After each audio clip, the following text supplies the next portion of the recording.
Sir अगला सवाल मैं ये समझना चाहता हूँ कि अब अपन ने पैसा तो कमा लिया, हम्म, अब पैसा कमाने की समझ तो फिर भी आ जाती है, जी, पैसे को इन्वेस्ट करके बढ़ाने की समझ आने में बड़ा तकलीफ होती है। ट्रू।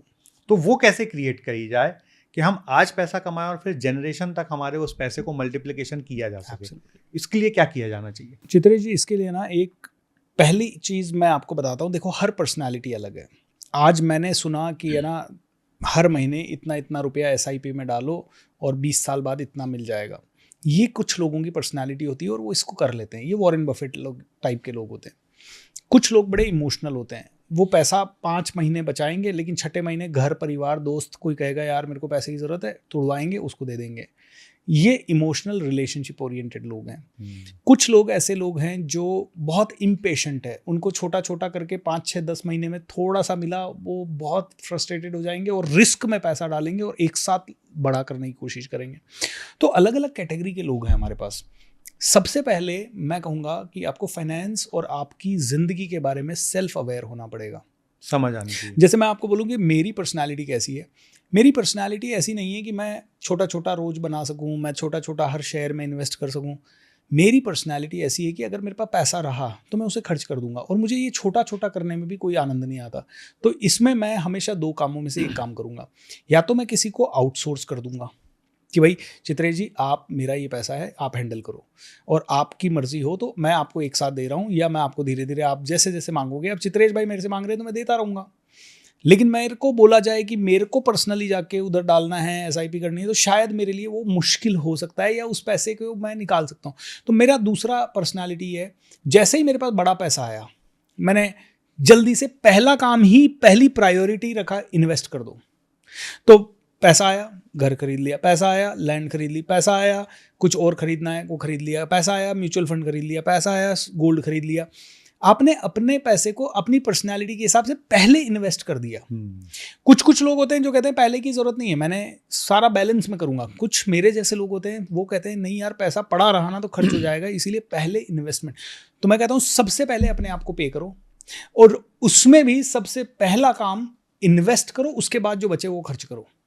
अगर ये पॉसिबिलिटी किसी के पास आ गई ना, तो वो इंसान कभी भी जिंदगी में तकलीफ में नहीं आएगा। दूसरा है, एक रिवर्स कैलकुलेशन प्लान होना चाहिए। रिवर्स कैलकुलेशन प्लान होता है, कई बार हमारे पास कट्टू कट्टी आता है पैसा कई बार, और हमने अपना इन्वेस्टमेंट वगैरह करने के बाद हमें इतना पैसा चाहिए, उतना पैसा है, कभी कभी उससे ज़्यादा के खर्चे आने लग जाते हैं। तो उसका पहले से ही प्लान थोड़ा सा कि भाई मेरे पास फंड रखें, इमरजेंसी फंड, या पहले से ऐसा कैलकुलेशन कि इतना पैसा लिक्विड में है, इतना मेरे यूज़ करने के लिए, इतना इन्वेस्टमेंट के लिए, अगर वर्स्ट केस हुआ तो ये यूज़ करूँगा। तो एक रफली एक सिक्योर प्लान, जिसके कारण कम से कम अगले 6 महीने से 1 साल की सिक्योरिटी आपकी रहेगी। अगले 6 महीने से 1 साल में आपकी लाइफ में कोई भी उतार चढ़ाव आए, उतना टाइम आप सर्वाइव कर लो। और आई थिंक एक अच्छा स्मार्ट आदमी ना उतने टाइम में संभाल लेता है अपने आप को, मेंटली और इमोशनली। और मैं लास्ट कहूँगा, अपना दिमाग वहाँ मत लगाओ जो आपका एक्सपर्ट एरिया नहीं है। 90% लोगों को फाइनेंस समझ में नहीं आता। तो मैं तो सीधा कहूँगा, एक अच्छे फाइनेंशियल एडवाइज़र को ढूंढो, एंड अच्छा यानी रेपुटेटेड, जो ट्रस्ट बेस्ड हो, और उससे राय ले लो, और वो जो जो सजेस्ट करता जाए करते जाओ। मैं कहता हूँ कि देखिए, कई बार लोग उस फाइनेंशियल एडवाइज़र को नहीं देना चाहते, इसके चक्कर में अपना करोड़ों का नुकसान कर लेते हैं। यही अभी थोड़ी देर पहले हम कोचिंग की बात कर रहे थे।